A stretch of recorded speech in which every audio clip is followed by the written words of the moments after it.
Buenas tardes. Hace unos años, bastantes, cuando hice mis primeros pesitos, le pagué un viaje a mi papá y a mi mamá. Yo no tenía pasaporte. Le pagué un viaje a mi papá y a mi mamá a Europa. Un día me llama mi papá y me da las gracias por teléfono y me dice una serie de cosas.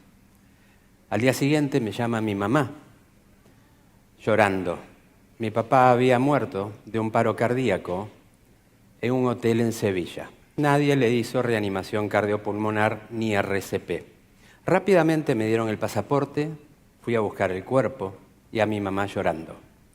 Cuando volví, aguanté todo lo que pude. Llegaron las vacaciones, me fui a la costa, acá a la Lucila del Mar, y en el día 14 de vacaciones me empecé a sentir un poco mal.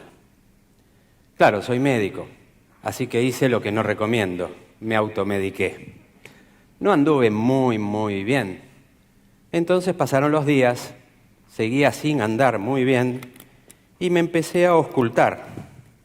Me puse el estetoscopio, dije, diga 33, empecé a revisar un lado del pulmón, el otro, y la verdad que como médico no tengo la tranquilidad de la ignorancia y me diagnostiqué un derrame pleural. Fui y me saqué una radiografía que confirmó el diagnóstico presuntivo. Volví a Buenos Aires, se hicieron una serie de diagnósticos, no voy a ahondar en estos detalles porque no importa, pero lo cierto es que tuve un diagnóstico de tuberculosis pleural. ¿Qué me había pasado? Había sufrido, y el sufrimiento tiene otro nombre que se llama estrés. El estrés tiene alarma, resistencia y agotamiento. Aguanté todo lo que tenía que aguantar, hasta el momento en que no aguanté más, me fui de vacaciones, me relajé, y ahí usted puede tener un infarto, un accidente cerebrovascular, una convulsión, inmunodepresión, como en mi caso, y alguna infección. ¿Qué es lo que sucedió? Estrés que se hizo crónico y se sostuvo en el tiempo. ¿Qué es el estrés? El estrés es una relación entre cargas versus resistencia. Y la verdad que hay algunos medicamentos que son muy útiles para trabajarlo. Podemos ejemplificarlo con una balanza. De un lado de la balanza están las cargas que debo resistir y del otro lado mi capacidad de resistencia. Cuando las cargas superan mi capacidad de resistencia, aparecen síntomas. Síntomas que me hacen sentir, que hacen entender, que mi cuerpo me envían en términos de información. Esas cargas son, en definitiva, como un camión que lleva cargas habitualmente, como si fuera este, que puede llevar una, otra y otra carga, trabajo, familia, temas existenciales, dudas, presiones externas, la sociedad, los piquetes o lo que quieran de afuera, pero sobre todo lo que está dentro de uno. Esas cargas van superando nuestra capacidad de resistencia hasta un día que la superan. Entonces la carga supera esa resistencia y el fiel de la balanza se inclina hacia el lado del estrés, apareciendo entonces signos y síntomas. ¿Qué es un síntoma? Un síntoma es un dolor de cabeza, fiebre, dolor de estómago, falta de aire, nerviosismo, insomnio. Cualquiera crean ustedes que es, puede ser un síntoma. Pero para nosotros, quienes trabajamos en esto, un síntoma no es un síntoma. Un síntoma es información. Cuando vos venís al consultorio y me decís tus síntomas, yo no lo siento. Empatizo, pero no lo siento. Pero para mí es información y hago diagnóstico. Y la verdad es que el médico que tenemos más cerca somos nosotros mismos. Por eso debemos escuchar los mensajes del cuerpo. La primera etapa del estrés después que consideremos que todo síntoma, y me gustaría llevarlo hoy de acá, cuando les duele la cabeza, sepan que duele la cabeza, cuando tienen acidez de estómago, tienen acidez de estómago, cuando tienen dolor de espalda, tienen dolor de espalda. Pero aparte de tener esas tres cosas, tienen información que el cuerpo les está enviando para que sepan que algo sucede. El estrés comienza con la percepción. La realidad no existe sino desde nuestros propios procesos mentales. Es decir, la realidad es lo que yo creo que es. Y eso se llama percepción, que no es la realidad, sino mi interpretación de la realidad. Cuando percibo una situación estresante, cuando creo que algo me empieza a estresar, lo primero que va a suceder es que cambio de conductas y cambio de hábitos. A lo mejor el que fuma más va a empezar a fumar más porque lo va a tener como conducta compulsiva, no sustitutiva. Entonces el que fumaba 10 va a fumar 20. Yo no fumo, pero pedí esto prestado. Le voy a devolver el dinero a quien me lo prestó y le voy a hacer un favor rompiendo esto. Lo cierto es más, me dieron 2, lo voy a hacer con un segundo. Sé que aumentaron, pero se los voy a pagar. Pero eso puede pasar como conducta compulsiva no sustitutiva, y el que come puede comer más. El que se droga se puede drogar más. El que toma vino, alcohol o lo que sea puede tomar más como conducta compulsiva no sustitutiva, y estamos entonces en esa segunda etapa del síndrome del estrés.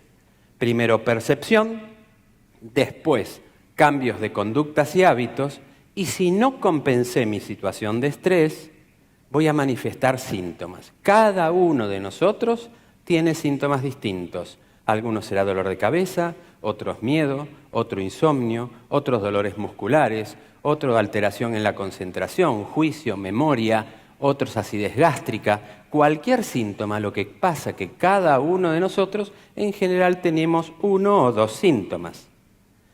El síntoma que a lo mejor era palpitaciones, si no compenso el estrés, va a terminar siendo enfermedad. Esto es lo que vemos en ese gráfico, que es la cadena del estrés. Percepción, después si no lo compenso, conductas y hábitos, fumar más, rascarme más la nariz, si tengo mal carácter me pondré peor, y así sucesivamente hasta que aparece un síntoma, acidez gástrica, insomnio, el que quieran ustedes, alteraciones del ciclo ovárico, el que quieran. Y después de esos síntomas, si no compenso el estrés, llego a una situación de enfermedad.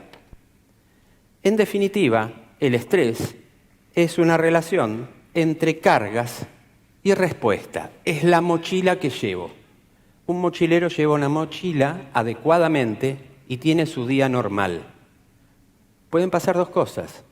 Que un día la mochila sea muy pesada, o puede pasar que un día, con el mismo peso de la mochila, él pierda fuerza, porque es más grande, por lo que fuera, o ambas cosas al mismo tiempo, y el peso de la mochila supera la capacidad de resistencia, aparecen los síntomas de estrés y se condiciona la posibilidad de padecer una enfermedad. Pero lo primero que sucede en el caso del estrés es que no somos felices. Lo primero que sucede en el estrés es que la persona no es feliz. ¿Cómo se aborda el tratamiento del estrés? Hay muchas cosas para hablar. Como dice ahí, hay un aspecto médico, hay diagnóstico, hay moléculas, hay sustancias, hay tratamientos, hay cosas para hacer. También hay cuestiones conductuales, psicológicas, cognitivas, también hay cosas para hacer. Y también, quizás, la frontera final del manejo del estrés es la filosofía con la cual abordamos la vida, abordamos nuestros proyectos, abordamos nuestra realidad. Vamos a nombrar una herramienta de manejo del estrés de las tantas que hay, que se llama meditación. Meditar es un proceso normal. Meditar no es algo esotérico, extraño o religioso, aunque el proceso psicobiológico de la meditación pueda tener trascendencia espiritual. La meditación es un proceso biológico. Ya en el año 1800, Joseph Gall desarrolló una pseudociencia que se llamaba frenología, en la cual decía que distintas partes de la cabeza tenían distintas funciones. La cuestión es que no fue exactamente como los frenólogos decían, pero hoy sabemos ciertamente que el cerebro tiene áreas que se especializan en determinadas funciones. Y tenemos dos hemisferios, el derecho y el izquierdo. No hay uno más importante que el otro, los dos son por igual importantes. Son como las dos alas de un pájaro, pero tienen funciones discretamente diferentes. El izquierdo es lógico, matemático, secuencial, analítico, racional, ejecutivo. Y tiene una particularidad, tiene una suerte de reloj, porque él, el hemisferio izquierdo, conoce el paso del tiempo, tiene relación con el tiempo. El derecho, por su parte, es un hemisferio que tiene funciones holísticas, generales, intuitivas, emocionales, creativas, musicales, espirituales. Repito, somos la unión de los dos. Este hemisferio no conoce el reloj, el izquierdo sí. ¿Les pasó alguna vez que se quedaron extasiados mirando, no sé, una vela o mirando una fogata y se quedaron así como sonsos durante unos minutos? Un fogón en la playa y como que el tiempo no pasó. ¿Les pasó? Nos pasó a todos, que nos quedamos así como sonsos mirando el fuego. En ese momento estábamos meditando. El hemisferio izquierdo, racional, matemático, siempre mete pensamientos intrusivos. Meditar es setear la atención del hemisferio izquierdo en un objeto focal. Cuando eso sucede y mi hemisferio izquierdo se concentra, mi hemisferio derecho, que no tiene reloj, entra en una situación de éxtasis que se denomina meditación, donde bajan las sustancias tóxicas en sangre y esto científicamente está medido. ¿Cuál puede ser este objeto? Una vela, el fuego, puede ser una rueda ceremonial tibetana, puede ser un mandala tibetano, puede ser las cuentas del rosario, independientemente de la existencia de Dios o no, pero la secuencia repetitiva del rosario es un hecho que hace que el hemisferio izquierdo se concentre en ese punto y el derecho trabaje libremente. Eso se denomina meditar y es sumamente beneficioso. Los voy a invitar a hacer una sublingual, como si fuera un ansiolítico sublingual de meditación, si es que tienen ganas. Nos va a llevar un minuto. Pónganse incómodos, apoyen los pies sobre el piso, lo más cómodo posible. Cierren los ojos por un instante y vayan siguiendo mentalmente mi voz.